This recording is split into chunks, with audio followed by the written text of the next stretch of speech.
நேயர்கள் அனைவருக்கும் வணக்கம். இந்த பதிவில் என்ன பார்க்க போகிறீங்கன்னா, கேபிஒய் பாலா அவர்கள் வந்து சிறந்த ஒரு நகைச்சுவையாளர். ஒரு என்ன சொல்கிறது, ஒரு படத்தில் கூட நடிச்சிருக்காரு, கதாநாயகனாக நடிச்சிருக்காரு. அது போக ஒரு சில படங்களில் காமெடி கேரக்டரும் பண்ணியிருக்காரு.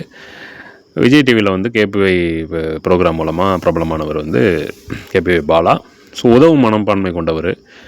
அவர் சம்பாதிக்கிற காசை நிறைய வந்து தேடி முடியாதவங்களுக்கு அவர் உதவி பண்ணிகிட்ருக்காரு. இது நான் சேவையாக செஞ்சிட்ருக்கேன் அப்படிங்கிற மாதிரி சொல்கிறாரு. இதை பார்த்து நிறைய பேர் பண்ணணும் அப்படிங்கிறதுக்காக நான் வீடியோ போடுறேன் அப்படிங்கிற மாதிரி சொல்லியிருக்காரு. ஓகே, நல்ல விஷயம் பண்ணுறாங்க. எவ்வளவோ கெடுதல் உலகத்தில் பண்ணிகிட்ருக்காங்க. அதை போய் பார்த்து இது பண்ணிக்கிட்டு கிடக்கிறோம். நல்ல விஷயம் பண்ணும்போது 4 பேர் பாராட்டணும். அதான் உண்மை. அதே மாதிரி நேற்று முன்தினம் நடிகர் அபிநய் அவர்கள் வந்து இறந்தார் இல்லைங்களா? ஸோ அவருக்கு இவர் ஆல்ரெடி ஹெல்ப் பண்ணியிருக்காரு. 1 லட்ச ரூபா கொடுத்து ஹெல்ப் பண்ணியிருக்காரு. அது போக வீட்டு வாடகை, மருந்து செலவுகள் எல்லாமே அவர் ஹெல்ப் பண்ணியிருக்காரு.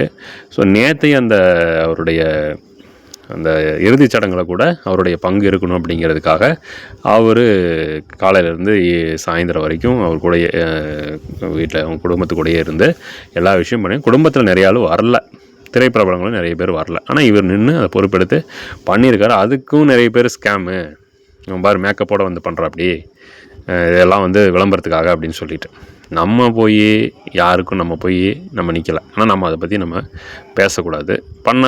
பண்ணுறவங்களாம் நம்ம வந்து தப்பான மனப்பான்மையில் நம்ம கொண்டு போகக்கூடாது. ஸோ அவங்களுக்கு எதுக்கிட்ட நம்ம பண்ணுறோங்கிற மனநிலையை நம்ம கொண்டு வந்து விட்டுறக்கூடாது. அதனால் வந்து சேவை செய்கிறவங்களுடைய அந்த இது வந்து சிறப்பு இன்னுமே தொடருக்கு. இன்னும் ஒரு பல பேருக்கு உதவி செய்யணும், முடியாதவங்களுக்கு பண்ணணும் அப்படிங்கிறத இந்த பதிவு மூலமாக சொல்லிக்கிறேன். அவரை வந்து வாழ்த்தலாம், பாராட்டலாம். அப்படி பாராட்ட முடியலன்னா விட்டுருங்க.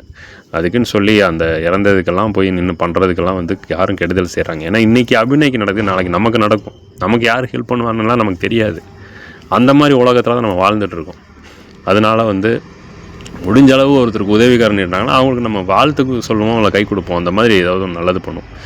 அதை விட்டுட்டு இதெல்லாம் வந்து தேவையில்லாத பேச்சுக்கெல்லாம் தவிர்க்கணும் அப்படிங்கிறது இந்த பதிவு மூலமாக சொல்லிக்கிறோம். கேஎஃப்எம் மீடியா மூலமாகவும் பாலா அவர்களுக்கு வாழ்த்துக்களை தெரிவிச்சுக்கிறோம். அவருடைய நல்ல செயல் இன்னும் பல மடங்கு பெருகுக அப்படின்னு சொல்லி வாழ்த்துறோம். நன்றி, வணக்கம்.